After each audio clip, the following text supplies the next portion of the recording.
Ce matin, ici sur Mélodie FM, que vous soyez à Libourne ou à Castillon-la-Bataille, ce matin, on va parler d'actualité. Tiens, ce matin, si vous avez regardé Facebook, on va parler un petit peu de ce qui nous ont peut-être sauvés pour vous. Vous savez, on va parler de l'hôpital de Libourne et de Sainte-Foy et de Blaye, avec Adeline et Sylvain du syndicat FO. On va faire le tour de cette actualité ce matin parce que il y a une petite actualité. On va commencer par vous, Sylvain.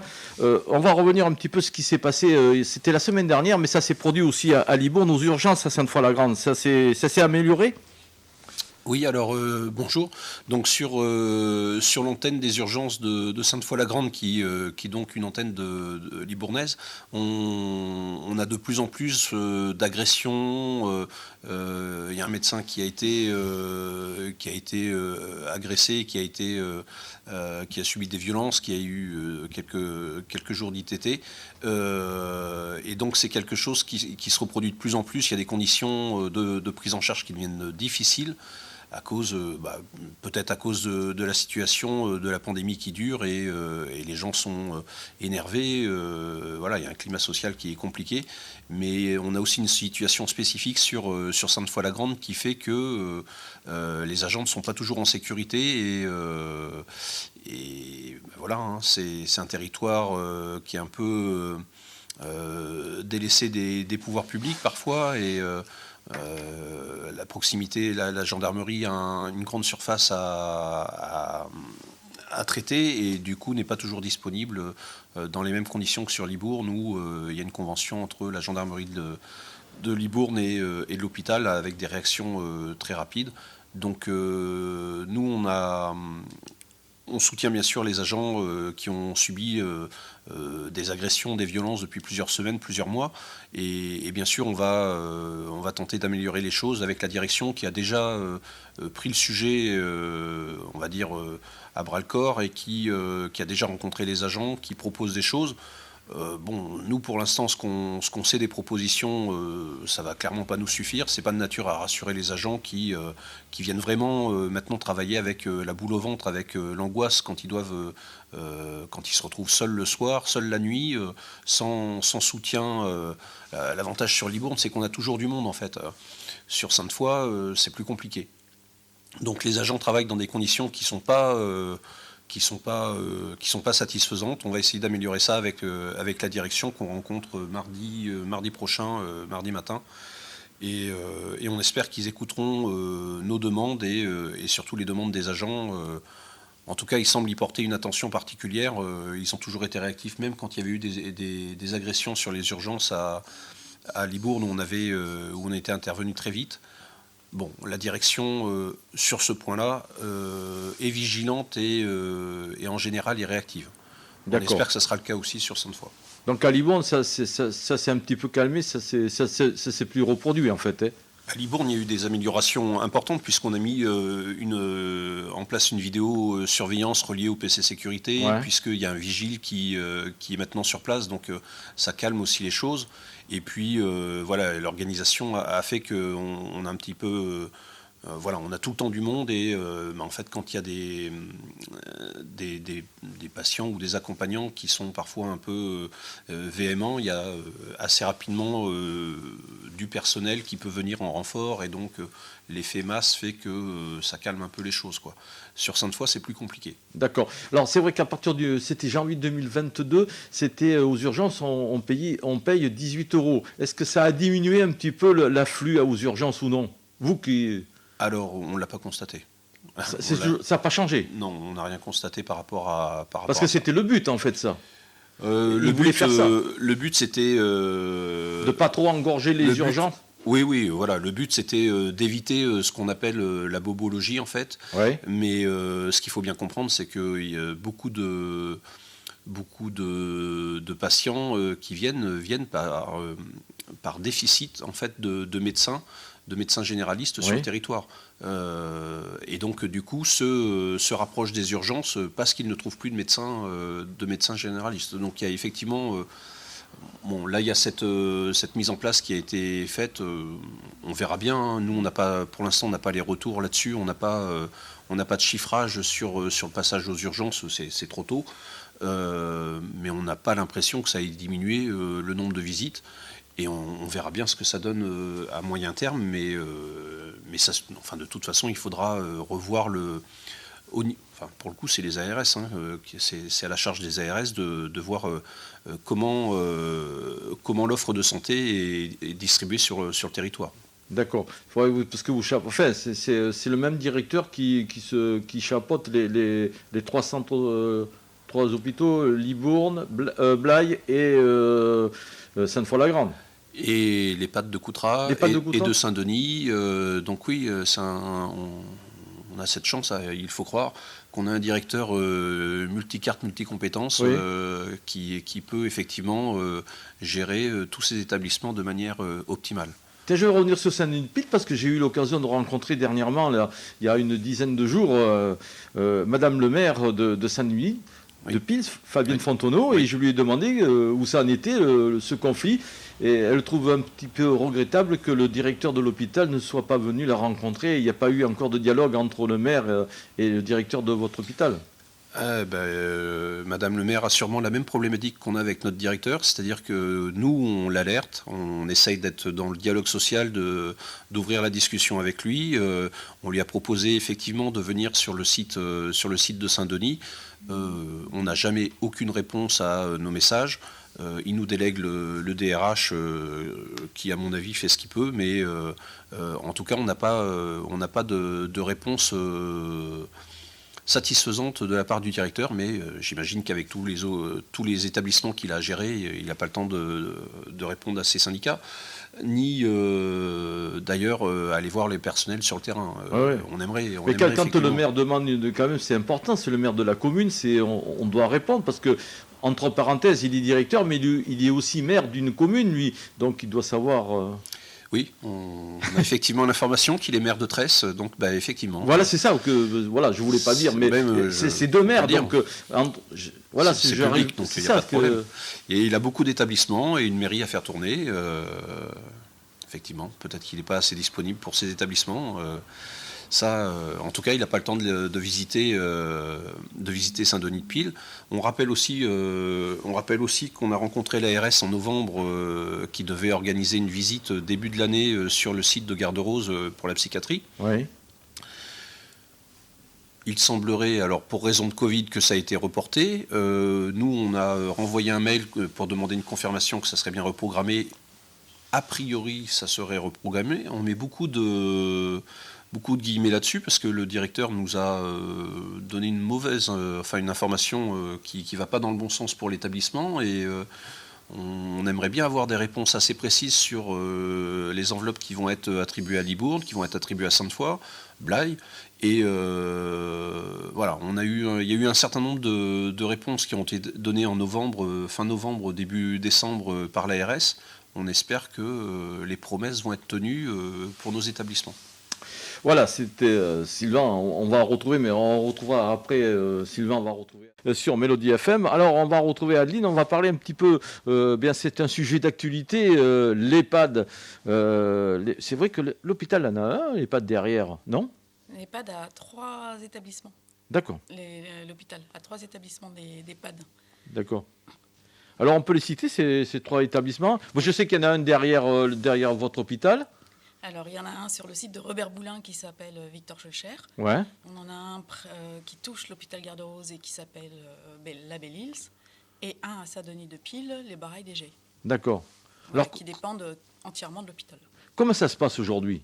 Alors, aujourd'hui, c'est très difficile. Nos collègues sur les EHPAD sont en grande difficulté. Fatigués eux aussi par les prises en charge Covid des résidents. Et bien sûr, ils subissent de plein fouet ce qu'on dénonce depuis des années, le manque de personnel. Et dès qu'il y a un personnel qui est absent pour maladie, par exemple, oui. Eh bien, c'est le grain de sable dans l'engrenage. Et du coup, ça ne fonctionne pas. Les prises en charge des résidents sont de mauvaise qualité. C'est-à-dire que ça se traduit par des temps sur les soins comme les toilettes qui sont très très diminués. Ça peut être 7 minutes par résident pour une toilette. Là aussi, c'est compté comme dans les autres Oui. établissements? Oui, bien sûr. Bien Donc sûr. en fait, les pauvres gens n'ont pas le temps peut-être de parler avec la soignante. Ouais, ça permet le dialogue en fait, savoir un petit peu comment va les résidents en fait. Ça devrait être ça, effectivement, une prise en soin de qualité. Ouais, Avoir le temps d'être avec le résident et d'être pleinement avec lui sur le soin qu'on lui apporte. Et le fait d'être pas assez nombreux ouais. fait que on n'a que 7 minutes par exemple pour s'occuper du résident. Bien sûr que le dialogue là pour le coup est entaché. Qu'est-ce qu'il faudrait plus de soignants dans ces EHPAD? Oui, c'est le nerf de la guerre. Pour moi, c'est plus de personnel par service dans les EHPAD. Personnel soignant, que ce soit les IDE, Ouais. les infirmiers, les aides-soignants, mais également nos ASH, qui, elles, pourraient justement, ça leur permettrait d'être plus auprès des résidents, de dialoguer avec eux, de faire remonter leurs soucis auprès des infirmiers, et oui, et avoir le temps de pouvoir faire des activités avec eux, ne serait-ce que d'être avec eux pour les promener, être avec eux dans les jardins de l'EHPAD, en fait. Ne serait-ce que ça. Donc je suppose que dans tous les établissements que vous m'avez cités, il manque du personnel dans tous Oui. ces établissements. Oui. En fait, les personnels sont dimensionnés à minima. Et bien sûr, ça ne permet pas d'être auprès des résidents comme on devrait l'être. Est-ce que ça ne décourage pas ces personnes qui s'occupent de ces gens dans les EHPAD? Parce que c'est vrai que ça doit être de la fatigue, vu qu'on doit leur dire qu'il faut aller vite, vite. Oui, enfin, on ne leur dit pas comme ça, mais c'est sous-entendu, bien Oui, sûr. d'accord. Et oui, ça les décourage. Il y a une fuite des personnels aussi sur les EHPAD, comme à l'hôpital. Et voilà, les soignants ne veulent plus travailler dans les EHPAD. D'accord. Est-ce que c'est qu'est-ce qu'il faut faire? Bon, on en parlera tout à l'heure avec Sylvain pour les soignants, mais dans les EHPAD, quoi? Il faut embaucher, Oui. il faut que le salaire soit à la hauteur. Est-ce qu'il faut que ce soit une volonté aussi du directeur? En fait, c'est ça. C'est comment? Parce que je sais qu'il y a cette fameuse ARS qui chapeaute les hôpitaux et c'est eux qui donnent un petit peu les directives, non? Mais oui, je pense que ça aussi, ça en fait partie. Ouais. Et oui, il faudrait du personnel pour avoir le temps de s'occuper de ces personnes, ne plus être confronté à des temps de prise en charge qui soient aussi courtes. Ça serait avoir le temps de faire prendre un repas à un résident sur un temps normal et plus en 6 minutes, 5 minutes comme c'est aujourd'hui. Et parce que je suppose que la personne le rentre, elle pose le repas, elle s'en va et elle va... non, c'est pas tout à fait ça, parce qu'il y Pas a des tout à fait. personnes qui sont en perte d'autonomie Ouais. et qui peuvent plus manger seules. Donc D'accord, c'est ok. vraiment l'accompagner tout le temps du repas. Et bien sûr, ces personnes parfois ont des problèmes de déglutition et on devrait prendre le temps. Mais sur le terrain, on n'a pas le temps. Quand on a, je sais pas moi, 6 personnes à faire manger en une demi-heure, Ouais. bien sûr que le temps, il n'est pas de 20 minutes, une demi-heure par résident. Et ça pose vraiment un souci. Ça pose un souci pour le résident, bien sûr. Ça pose surtout un souci aussi pour le soignant qui prend en charge ses résidents. Oui, alors le nombre de soignants, on va prendre le cas de l'EHPAD de Libourne, il en faudrait combien en plus du personnel? Une dizaine de plus? Non, je ne sais pas, moi je dis un chiffre, mais est-ce que c'est ça ou il en faut un peu moins? Non, dites-moi. Moi, je dirais un peu plus. Un peu plus que de 10? Oui, un peu plus que 10. Sylvain, on avait fait le Oui. compte. En fait, il y a un ratio en fait, que pour la fédération FO, on demande sur l'ensemble des hôpitaux au niveau national. Le ratio, il est d'un personnel pour un résident. D'accord. C'est ce qu'on demande. Et le ratio sur nos EHPAD à Libourne, on parle des 3 EHPAD, il était de 0,77 en 2019. Donc on voit qu'il y a quand même une grosse progression à avoir pour avoir... Alors quand on parle de personnel, c'est tout personnel confondu, hein, administratif, technique. D'accord. Donc oui, il manque beaucoup d'agents sur l'ensemble des établissements si on veut faire de la qualité. En l'occurrence, est-ce que c'est toujours le choix de la direction et des ARS de faire de la qualité sur les EHPAD? Nous, on dit que non. Puisqu'on a là depuis des semaines, voire même depuis plusieurs mois, puisqu'on en est 3e mouvement sur les EHPAD en moins de 8 mois, nous, ce qu'on voit, c'est que ça se dégrade. Et on a des agents maintenant qui nous font les remontées, qui font des remontées assez précises. Donc nous, on demande à ce qu'il y ait une enquête, ce qu'on appelle une enquête flash sur nos EHPAD, pour déterminer la qualité de prise en charge et les soins apportés aux résidents.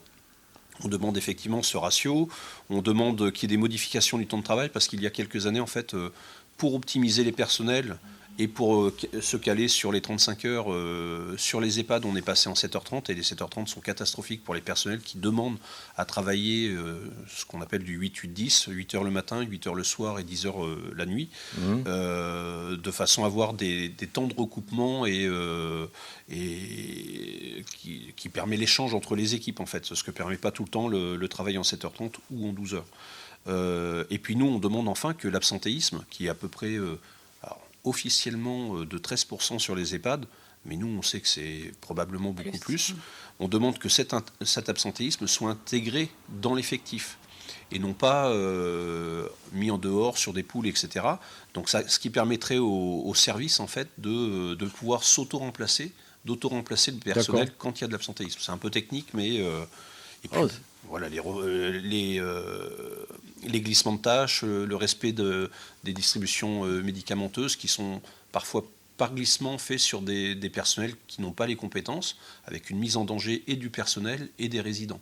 D'accord. Donc nous, on a beaucoup de choses dans notre préavis, mais ça fait maintenant des mois, des années qu'on travaille dessus, et il n'est pas question pour nous de laisser faire cette situation, parce que on a tous quelqu'un qui est amené à être en EHPAD, et voilà, c'est des personnes vulnérables qu'il faut aider, et nous, en tout cas, c'est le cœur de l'implication des agents, et c'est le nôtre aussi. Oui, c'est vrai qu'aujourd'hui on en parle, mais bon, c'est vrai que si ça va se dégradant, ça va aller de plus en plus mal, en fait. Et ça, c'est, comme vous dites, c'est pour les gens qui sont à l'intérieur, ils ont droit aussi. Ils payent. Oui, voilà, c'est ça. Il n'y a pas que l'argent, je crois qu'il faut qu'il y ait le service aussi. On n'est pas chez Orpea, on n'est pas chez Corian, c'est pas la même chose. On n'est pas dans le privé, c'est du public, donc il y a une prise en charge qui est faite aussi bien par le département que par l'ARS, mais enfin, les résidents, les familles payent souvent, mettent leurs biens en vente pour payer ce dernier parcours, et il y a une qualité de prise en charge, une qualité de soins, les repas. On attend ça, on attend que les repas soient de qualité, on attend qu'il y ait tous les repas pour les résidents, le temps passé avec eux, tout simplement. Et nos agents, on l'a vu, on peut en témoigner, nos agents, malgré les conditions, prennent sur leur temps, parfois leur temps perso, pour garder ce lien avec les résidents par humanité, on ne peut pas dire autrement. Donc oui, c'est bien ça, c'est l'avenir des EHPAD et l'avenir de nos aînés qui est en jeu. Là, on n'est pas sur... Mais c'est ce qu'ils nous disent souvent, que pour eux, il n'est pas question de laisser des soins de côté, même s'ils sont sur des temps courts, parce qu'ils doivent répondre aux besoins des résidents malgré tout. Et c'est pour eux-mêmes, les soignants, ils ne prennent pas leur pause, clairement. D'accord. Ils ne prennent plus leur pause. Ils s'occupent des résidents en continu sur les 7h30 de leur journée. Oui, mais bon, c'est vrai que le personnel s'épuise aussi à la longue. C'est ça qu'il faut regarder, c'est des humains aussi. Et tout à fait. Donc ça aussi, c'est prendre conscience, peut-être la direction, en pensant que c'est un humain, c'est comme pour l'hôpital, c'est la même... Alors, la direction, je pense, ils en ont conscience. Enfin, de toute façon, ils ne peuvent pas nier qu'ils soient informés, puisque nous, les agents le disent, et nous, on appuie depuis de nombreux mois, de nombreuses années, mais c'est une question de moyens. Il faut que les ARS, il faut que le département... donc c'est pour ça que nous, on demandait qu'il y ait une visite des EHPAD faite par le directeur avec les maires des différentes communes. On est surpris de voir qu'il ne répond pas positivement à cette demande. Après, les moyens mis à la disposition du directeur, faut reconnaître que c'est limité. Donc il faut que les pouvoirs publics s'emparent de ce sujet-là. Si on ne veut pas demain avoir la même chose que ce qui vient de se passer par la sortie du livre sur Orpea, mais voilà, la réalité, c'est qu'il y a des prises en charge dans le public qui sont très très discutables, et pas du fait des soignants, du fait de l'institution. Je vous rappelle qu'avec Sylvain et Adeline, on parle. Ben oui, aujourd'hui, on fait un petit tour du côté de l'hôpital, c'est important. Alors, Sylvain, on va faire un petit point. C'est vrai qu'on a fait tout le long de cette crise un petit point. J'ai été vous rencontrer plusieurs fois. Il y a eu aussi des mouvements. Donc, ça en est où aujourd'hui? Aujourd'hui, comment l'hôpital va mieux à Libourne vers cette fin de, entre guillemets, je dis bien, cette fin d'épidémie? Alors, sur le Covid, Oui, sur le Covid. est-ce qu'après 2 ans, l'hôpital va mieux? Je ne suis pas sûr. Mais sur la situation, on a eu un pic ces derniers temps avec beaucoup d'hospitalisations. De mémoire, je crois que c'était monté à 88 hospitalisations, ce qui était le maxi qu'on ait eu. Par contre, dans le même temps, on a quand même moins d'entrées en réanimation. D'accord. Hier, on avait une 60aine d'hospitalisations et on avait 4 en réa, ce qui est quand même ce qui allège quand même beaucoup les prises en charge. Et donc on est redescendu à 12 lits, 12 lits au total sur l'AREA, alors qu'on était passé à 15 il y a peu de temps. Et donc on voit qu'il y a quand même une décrue, enfin une décrue, non, c'est trop tôt pour parler de décrue. On a une baisse, une légère baisse sur le nombre d'hospitalisations totales. Après, voilà, on a quand même nettement moins de monde sur l'AREA, ce qui est quand même très très important, quoi. Oui, c'est vrai que quand vous faites votre point, quand vous mettez ça sur les réseaux sociaux, on rappelle, il y a tant de personnes. Je pense qu'après, c'est suivant les pathologies qui ont les gens. Soit il y en a sur le tas, mettons s'il y en a 50, sur les 50, il y en a tant qui restent à l'hôpital parce que c'est des cas graves, puis d'autres doivent rentrer chez eux pour se mettre en confinement pendant 7 jours, c'est ça? Oui, en fait, on est resté d'abord sur les chiffres officiels donnés par la direction, qu'on avait obtenus au début de la pandémie. Il avait fallu un petit peu insister, mais après, ils ont communiqué largement là-dessus. Il y avait 2 chiffres qui étaient donnés, c'était l'hospitalisation totale et l'hospitalisation en réa. Oui. Ensuite, il y a eu tout un tas de choses qu'on pourrait presque après, alors qui ont leur utilité, hein, mais en tout cas, ça c'est des éléments factuels que l'hôpital pouvait donner. On voit quand il y a beaucoup de passages en réa, c'est un indicateur fort de la tension sur l'hôpital. Et ça, on a pu le constater à chaque fois. Et on a vu à chaque fois que dans le Libournais, en Gironde, il y avait parfois un décalage avec la situation nationale. C'est d'ailleurs le cas actuellement. Ça semble baisser un peu partout. Et en Nouvelle-Aquitaine, ça continue à être toujours sur des seuils assez importants d'hospitalisation, plus forcément en réa. Donc on pense qu'il y a un décalage en fait enfin en tout cas c'est ce qu'on peut observer. Il y a eu un décalage sur la contamination et il y a maintenant un décalage à la sortie de crise entre guillemets. Donc bon, on va quand même on espère qu'on va vers le mieux. Il semblerait que ce soit le cas. Mais bon, à 60 hospitalisations, ça reste quand même un nombre élevé pour l'hôpital et une charge importante à faire pour les services. Les services sont en grande difficulté après 2 ans de restructuration continue et d'épuisement. On a beaucoup de personnel qui sont partis et voilà, c'est compliqué pour les agents qui sont dans les services et qui n'en peuvent plus, hein, clairement. Ça se comprend parce que c'est vrai qu'ils ont été à la brèche et ils ont commencé cette épidémie avec très peu de moyens. Oui. Hein? On peut le dire parce que quand même on a vu que et puis c'est vrai que c'est quelques citoyens, je parle pour Libourne, qui ont essayé d'aider un petit peu les soignants et après bon c'est parti, mais bon aujourd'hui c'est vrai que je pense que tous ces soignants à l'hôpital Robert Boulin, il leur tarde de voir la fin du tunnel pour essayer de faire quelque chose. Ah oui, ça c'est sûr qu'on espère tous sortir de cette situation et que ça se termine au plus vite. Alors, il y a des élections, peut-être que ça va mettre un coup d'accélérateur à cette fin de l'épidémie, on ne sait pas. Oui. Mais en tout cas, pour les personnels, oui, mais la réalité, c'est ce qu'on décrivait là encore avant la crise. Il y avait une situation de pénurie d'effectifs, sauf que ce n'était pas à l'époque entendable par les directions. Aujourd'hui, le discours des directions, c'est plutôt de dire oui, on voudrait mettre du personnel, mais on n'en trouve plus. Forcément, après des années avoir une politique de casse du système hospitalier, du système de santé et de désintérêt pour la profession. Parce qu'aujourd'hui, un soignant qui s'engage, il a une certaine motivation, il veut faire les choses. On parlait des EHPAD tout à l'heure, mais ce temps consacré avec les résidents, c'est quelque chose d'essentiel pour eux. Et si on leur enlève ça, si on devient une espèce d'usine, d'industrie, où le temps entre les tâches est chronométré, où on a l'impression de faire du mauvais travail, du travail de mauvaise qualité, c'est le cas parfois dans certains services, et bien forcément ça casse les vocations et les gens partent. Ils viennent à l'hôpital, ils y travaillent 1 an, 2 ans, 3 ans, et puis ils changent d'orientation. Aujourd'hui, la nouvelle génération, elle n'a plus de complexe, elle ne compte pas faire carrière à l'hôpital, et si les conditions de travail ne sont pas satisfaisantes, ils partent. Voilà, c'est aussi simple que ça.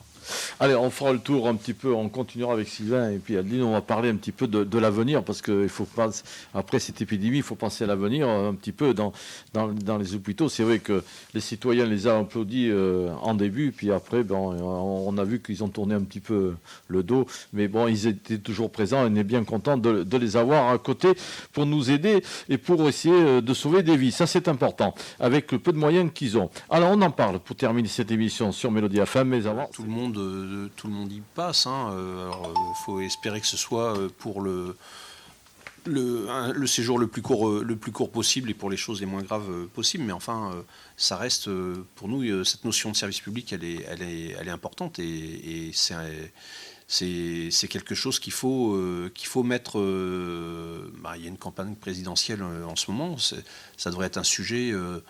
C'est un sujet qui concerne tous les citoyens et c'est un sujet au cœur de nos sociétés. Donc, c'est effectivement, c'est gentil. Tout le monde a des discours assez positifs sur l'hôpital. Les soignants les applaudissent. Ils ont fait un super travail. C'est très gentil, merci. Mais nous, c'est pas ça qu'on attend. On attend réellement des actes, des actions. Que font les différents gouvernements? Parce que pour le coup, la politique qui est menée contre l'hôpital et contre le système de santé et la sécurité sociale, c'est la même depuis des années. Et on va clairement vers une destruction du modèle social et de la sécurité sociale. La retraite en fait partie aussi. Tout ça, ça va dans le même sens. Mais est-ce que c'est ce que souhaitent les citoyens? Est-ce que je crois que les gens sont attachés à leur système de santé, sont attachés à l'hôpital. Et bizarrement, de ça, on n'entend pas parler. Il n'y a pas de proposition. C'est pas au cœur des débats. On nous parle de choses qui sont sûrement importantes, mais j'ai pas l'impression que ce soit la priorité pour les citoyens, en tout cas. Oui, quand on écoute le Premier ministre et le ministre de la Santé, Véran, il y a quelques mois ou l'année dernière, il disait que il ne fermait pas des lits parce qu'il disait c'est parce qu'il y avait le manque de personnel. Bon, c'est facile peut-être de dire ça, mais on sait très bien que leur but, c'est de diminuer des lits. Je fais une supposition, je suppose que c'est ça. C'est une bonne supposition. La réalité, c'est qu'ils ont étrillé complètement l'hôpital. C'est-à-dire qu'aujourd'hui, oui, bien sûr, aujourd'hui, les personnels sont dégoûtés du fonctionnement de l'hôpital, d'autres partent. On n'a plus de vocation. Alors, il y a eu un doublement des ratios en IFSI depuis l'été dernier, mais il y a l'histoire du numerus clausus pour les médecins, parce qu'il ne faut pas oublier non plus les médecins dans cette équation, elle est importante. Mais la réalité, c'est que les mesures n'ont pas été prises en temps et en heure. Des mesurettes ont été prises ces derniers temps. Là, on peut parler très rapidement du Ségur, où nous, FO, on a largement participé et on est satisfait ça représente tout de même une avancée. Enfin, c'est une avancée. Il faudrait le double de moyens, si ce n'est le triple, et des effectifs en conséquence. C'est pas avec le peu d'effectifs qu'on nous a proposé qu'on va changer la donne.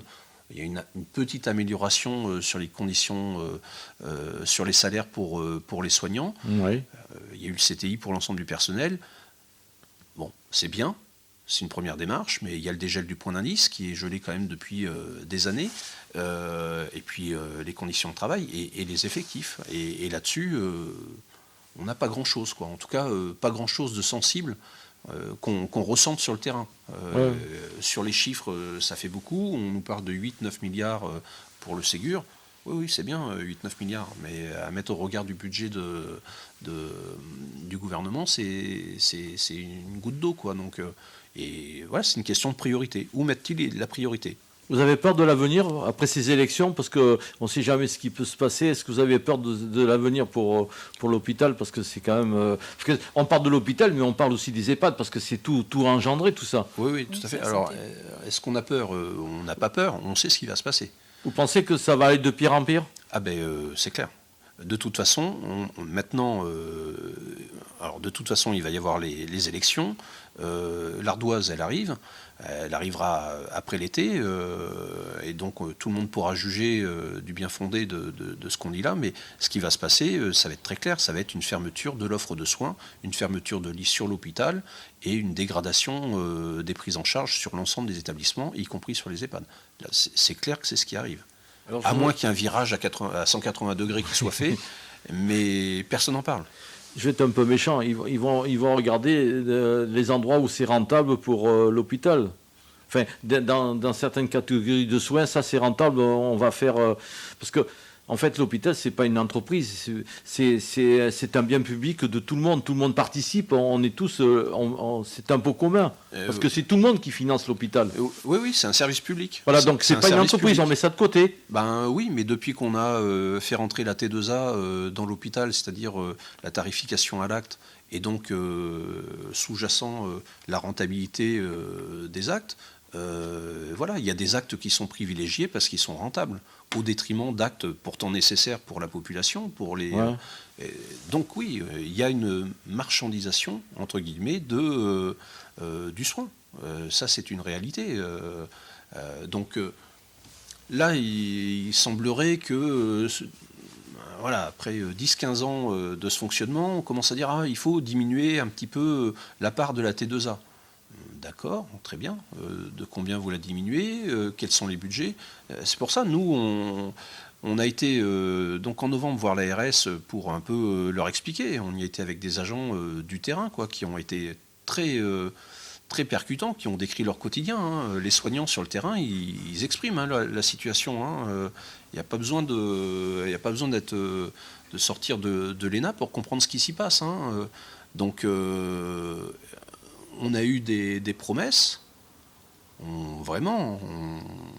On espère que les promesses seront tenues.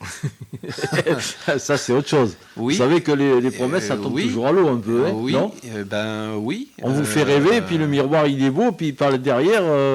Oui, mais ça serait vraiment catastrophique. Alors, pour l'hôpital en général, mais ça serait catastrophique pour l'offre de soins sur, pour nous, sur le Nord-Gironde. Là, on parle de Libourne, sur le Nord-Gironde, parce qu'il y aura des fermetures de lits, voilà, et il y aura c'est déjà compliqué d'avoir des créneaux à l'hôpital, des consultations, mais ça sera la même chose pour l'hospitalisation.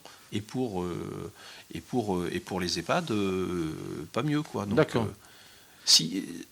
Donc aujourd'hui, oui, on va reboucler sur ce qu'on disait tout à l'heure. Aujourd'hui, l'argument, c'est de dire on n'a plus de personnel pour faire tourner l'hôpital à 100%. Ouais. Mais non, c'est que vous n'avez pas fait ce qu'il fallait avant pour faire des conditions de travail et de prise en charge satisfaisantes pour que les soignants s'engagent vers ces métiers-là. Aujourd'hui, ils désertent parce que c'est plus attrayant, ni au niveau salarial, ni au niveau des conditions de travail. Donc c'est ces axes-là qu'il faut travailler, pas... Le reste, c'est de l'enfumage, et ça, ils aiment bien nous enfumer. On a l'habitude. Ah, donc aujourd'hui, tout est reparti dans le bon ordre, dans l'hôpital Robert Boulin. Les gens, comment ça s'appelle, pour les actes médicaux, ceux qui vont, parce que c'est vrai que pendant la crise, il y a eu des choses qui ont été un petit peu mis de côté. Mais est-ce qu'aujourd'hui, ça repart un petit peu comme c'était avant ? Alors, sur Libourne, on a toujours, sur Libourne et Sainte-Foy, on a toujours veillé à continuer les prises en charge et à être vraiment, il y a encore des salles de bloc, il y a 2 salles de bloc, si je me rappelle bien, 2 salles de bloc, je crois, qui sont fermées. Et il y avait une prévision à 4, mais sur le terrain, je crois que c'est 2. Donc voilà, donc des salles de bloc fermées, ça veut dire forcément des chirurgies qui ne se font pas, des opérations qui ne se font pas. De façon à ventiler le personnel. Hein.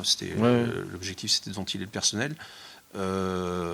Mais non, grosso modo, il n'y a pas eu... en tout cas, et là-dessus, on peut la direction et les médecins ont veillé à toujours pouvoir prendre en charge les patients, les patients du Libournais et de Sainte-Foy et de Blaye dans de bonnes conditions, à ne pas retarder. Parce que, en fait, le risque, c'était ça, c'était d'aggraver les pathologies à cause d'un retard de prise en charge. Ouais. Donc, il y a eu, en tout cas, cet objectif a toujours été maintenu sur le Libournais de façon à pas trop retarder ou décaler des opérations nécessaires. C'est vrai qu'aujourd'hui, quand on regarde un petit peu, je sais que Sainte-Foy et Castillon, les centres de vaccination commencent à se fermer. Pour Sainte-Foy, ça ferme cette fin de semaine. Oui, c'est ça. Vers le 28 et 1er, c'est fermé. Et Castillon-la-Bataille, le 5 mars, il n'y aura plus de centre de vaccination. Il ne restera que celui de Libourne qui, je pense que dans quelques mois, je suppose, va aussi faire la même chose. C'est bon ou c'est pas bon, ça? Ou il faut être prudent encore aujourd'hui? Parce qu'il faut toujours se faire vacciner, comme vous êtes au cœur de l'action. Nous, on est vaccinés, bien sûr, enfin, puisque de toute façon, on a eu l'obligation vaccinale et on a une petite pensée pour les agents qui ont été suspendus dans des conditions dramatiques. Ça aussi, ça a été un mauvais message envoyé aux agents, hein, très clairement. Enfin bon, bref. Est-ce que c'est un bon signe ? Au niveau national, il y a une diminution des contaminations, c'est factuel. Sur la Nouvelle-Aquitaine, il y a un petit retard à l'allumage, on va dire. Il y a un petit décalage dans le temps. Néanmoins, on commence à s'apercevoir d'une baisse. Et il faut maintenant que ça se confirme dans le temps, quoi. J'imagine que s'ils ferment les centres de vaccination, c'est ou parce qu'ils n'ont plus de monde pour animer les centres, ou plus de vaccins, je ne sais pas. Quoi, ou les gens ne viennent plus, peut-être. Ou les gens ne viennent plus, tout simplement. Je pense que c'est ça. Ça doit être ça, ouais. Je pense que c'est ça. Après, là, nous, on n'a pas... Faut être prudent, en fait. On rappelle, il faut être prudent quand même. Malgré qu'on libère un petit peu les... faut quand même faire attention, non ? Oui, si, bien sûr. C'est pas nous qui allons dire qu'il ne faut pas faire attention. Non, mais je comprends. Il faut faire attention, mais... voilà, faut, comme toujours, raison garder, quoi. Il ne s'agit pas non plus... après 2 ans, je pense que tout le monde a besoin de vivre. Ça ne veut pas dire qu'il faut se relâcher, c'est la fête partout. Bon, on a d'ailleurs eu, nous, on a eu le Covid récemment. Bon, la réalité, c'est que les conséquences pour nous étaient assez faibles, malgré alors, sûrement grâce au fait qu'on était vaccinés. Bon, voilà. Si c'est que ça, c'est pas très grave. Ce qui est embêtant, c'est quand il y a des cas graves. Et on a eu des témoignages d'agents qui ont été touchés par le virus, qui ont passé plusieurs mois. Et quand je dis plusieurs mois, c'est presque plusieurs années, plus d'1 an en tout cas, avec le virus, en gérer les conséquences. Effectivement, dans les cas graves, c'est compliqué. Donc, d'accord. Le fait qu'il y ait plus grand monde en réa, c'est quand même un bon signe. Voilà, ça va mieux. Ça va mieux. Adine, qu'est-ce qu'on peut souhaiter courage dans les EHPAD, parce que c'est ça, c'est manque de personnel, donc voilà, il faut des vocations en fait, non ? Pour l'avenir, ce qu'on peut souhaiter, c'est qu'on soit entendu au niveau national, qu'il y ait une prise de conscience et qu'on crée des postes pour nos EHPAD. Et puis donner l'envie peut-être des gens de venir travailler, de faire découvrir peut-être ce métier, et puis de ne pas les décourager après. C'est ça. Ce que je pense, c'est qu'effectivement, il faut redonner l'envie aux personnes de venir vers ces métiers. Mais ça sera possible que si on donne déjà à ceux qui sont au travail de meilleures conditions. Oui, ça c'est une autre histoire peut-être. Hein. Voilà. Et c'est du travail. Hein oui. Nous, sur les EHPAD, on a lancé un préavis de grève qui va courir là à partir de mercredi jusqu'au mois d'avril. D'accord. L'idée étant de mobiliser les agents, mais aussi la population, les familles, puisqu'on a rencontré les représentants des familles qui ont parfois du mal à se faire entendre aussi auprès de la direction. Donc nous, on invite les familles à nous rejoindre sur les mouvements qu'on vous avez. Ouais. Donc on invite tout le monde à suivre notre page Facebook FOCH Libourne et on mettra les dates où on va se mobiliser sur les 3 EHPAD prochainement, très Voilà. prochainement. Donc, il ne faut pas oublier aussi les familles, parce qu'ils sont concernés les premiers. Oui, c'est vrai que oui. informer, c'est bien. Oui, et parfois, ils n'ont pas les bonnes informations. Et quand eux-mêmes veulent faire les retours, ils ne sont pas toujours entendus malgré les instances internes. Bon, ben, qu'est-ce qu'on peut vous souhaiter de continuer à faire votre travail, parce que quand même, chapeau. Parce que c'est ça qu'on peut dire. On vous a applaudi, puis aujourd'hui on vous tourne presque le dos, mais quand on a envie, quand on a le... C'est vrai, les gens qui ont le Covid, ils sont bien contents de trouver des soignants qui sont là. Parce qu'il faut savoir aussi qu'il y a des gens qui avaient le Covid, qui sont venus à l'hôpital travailler, en fait, c'est ça ? Ah oui. Donc, ça a été le grand dilemme. C'est-à-dire qu'au début, malgré à partir de... il y a eu une note qui est sortie qui indiquait que les soignants Covid+, donc clairement déterminés étant Covid, pouvaient venir travailler et prendre en charge leurs patients. D'accord. 6 mois après, on les mettait dehors parce qu'ils n'étaient pas vaccinés. D'accord. Oui, il n'y a plus rien à comprendre. Non, là, on a eu un peu de mal à suivre. Bon, ben Adeline, bon courage. Hein. Merci. Continuez bien. Et puis je pense que Sylvain aura l'occasion de se revoir sur des moments de... Très prochainement. Voilà.